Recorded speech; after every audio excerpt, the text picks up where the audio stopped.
श्री राम जय जय राम। श्री राम जय जय श्री राम जय राम। सज्जनों नमस्कार। भक्ति उदय चैनल में आपका स्वागत है। कार्तिक मास के महात्म की श्रृंखला के अंतर्गत आज हम आपके लिए तीसरे अध्याय की कथा लेकर आए हैं। हम कथा का आरंभ करें इसके पूर्व आपसे आग्रह है कि कृपया हमारे चैनल को सब्सक्राइब कर लें तथा वीडियो को लाइक और शेयर करते रहें। कथा आरंभ करें इसके पूर्व एक बार गणेश जी की वंदना करते हैं। गजाननं भूतगणादिसेवितं कपित्थजम्बूफलचारुभक्षणम् उमासुतं शोकविनाशकारकं नमामि विघ्नेश्वरपादपङ्कजम्। ओम गंगणपतये नमो नमः। गुरुदेव की एक बार वंदना करते हैं। गुरुर्ब्रह्मा गुरुर्विष्णु गुरुर्देवो महेश्वरा गुरु साक्षात् परब्रह्मा तस्मै श्री गुरुवे नमः। सज्जनों, भगवान कृष्ण की आराधना करें। हमारे तीनों प्रकार के तापों को नाश करने वाले भगवान सच्चिदानंद भगवान श्री कृष्ण को हम प्रणाम करते हैं। सच्चिदानंद रूपाय विश्वोत्पत्त्यादि हेतवे तापत्रय विनाशाय श्री कृष्णाय वयं नुमः। तो सज्जनों, कल दूसरे अध्याय की कथा में आपने सुना कि अपने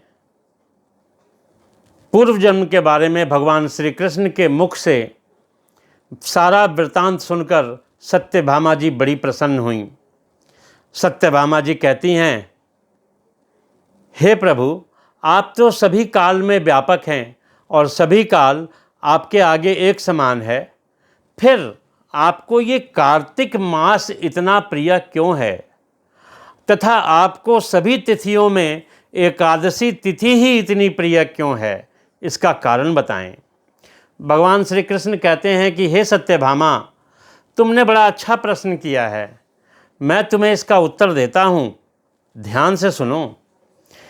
सत्यभामा, इसी प्रकार एक बार महाराज बेन के पुत्र राजा पृथु ने देवर्षि नारद से प्रश्न किया था कि भगवान विष्णु को कार्तिक माह और एकादशी तिथि ही क्यों प्रिय है, जिसका उत्तर देते हुए नारद जी ने कहा कि मैं तुम्हें कार्तिक माह की महिमा बताता हूँ।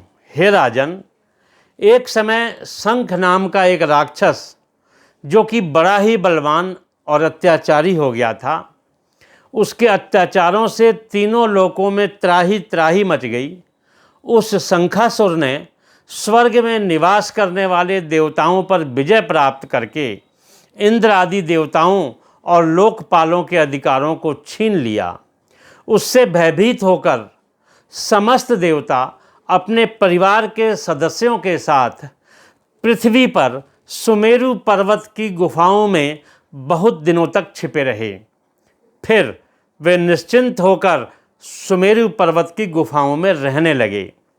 इधर जब शंखासुर को इस बात का पता चला कि देवता लोग आनंदपूर्वक सुमेरु पर्वत की गुफाओं में निवास कर रहे हैं, तो उसने सोचा कि ऐसी कोई दिव्य शक्ति अवश्य है जिसके प्रभाव से अधिकारहीन ये देवता अभी भी बलवान है। सोचते सोचते वह इस निर्णय पर पहुंचा कि वेद मंत्रों के बल के कारण ही देवता बलवान हो रहे हैं। यदि इन देवताओं से वेद छीन लिए जाएं तो ये बलहीन हो जाएंगे। ऐसा विचार कर शंखासुर ब्रह्मा जी के सत्यलोक से वेदों का हरण करके ले आया। उसके द्वारा ले जाते हुए भय से उसके चुंगल से वेद भाग निकले और जल में समा गए। शंखासुर ने वेद मंत्रों और बीज मंत्रों को ढूंढते हुए सागर में प्रवेश किया, परंतु ना तो शंखासुर को वेद मंत्र मिले और ना ही बीज मंत्र मिले।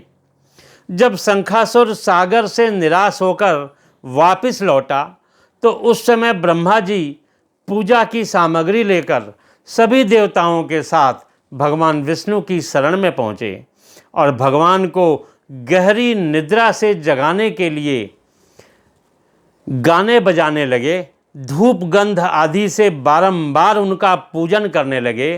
धूप दीप नैवेद्य आदि अर्पित किए जाने पर भगवान की निद्रा टूटी और वह देवताओं सहित ब्रह्मा जी को अपना पूजन करते हुए देखकर बड़े प्रसन्न हुए तथा कहने लगे, मैं आप लोगों के इस कीर्तन और मंगलाचारण से बड़ा ही प्रसन्न हूँ। आप अपना अभिष्ट वरदान मांगिए, मैं अवश्य प्रदान करूँगा।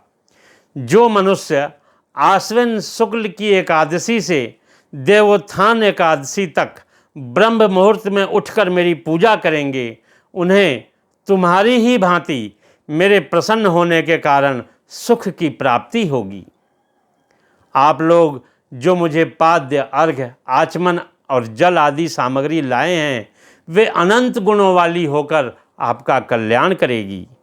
शंखासुर द्वारा हरे गए संपूर्ण वेद जल में स्थित हैं। मैं सागर पुत्र शंखासुर का वध करके उन वेदों को अभी ला दूंगा। आज से मंत्र बीज और वेदों सहित मैं प्रतिवर्ष कार्तिक माह के जल में विश्राम किया करूंगा। अब मैं मत्स्य का रूप धारण करके जल में जाता हूँ। तुम सब देवता भी मुनीश्वरों सहित मेरे साथ जल में आओ। इस कार्तिक माह में जो श्रेष्ठ मनुष्य प्रातःकाल स्नान करते हैं, वे सभी यज्ञ के द्वारा और स्नान आदि करते हैं और स्नान करके अपने को स्वच्छ करते हैं, वे मुझे बड़े प्रिय होते हैं।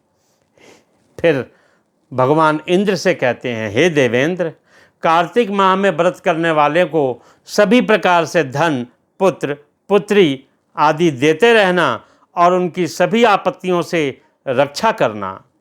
और फिर कुबेर को आज्ञा देते हैं कि हे धनपति, हे कुबेर, मेरी आज्ञा के अनुसार तुम उन लोगों के धन धान्य की वृद्धि करना जो कार्तिक माह का आचरण करते हैं।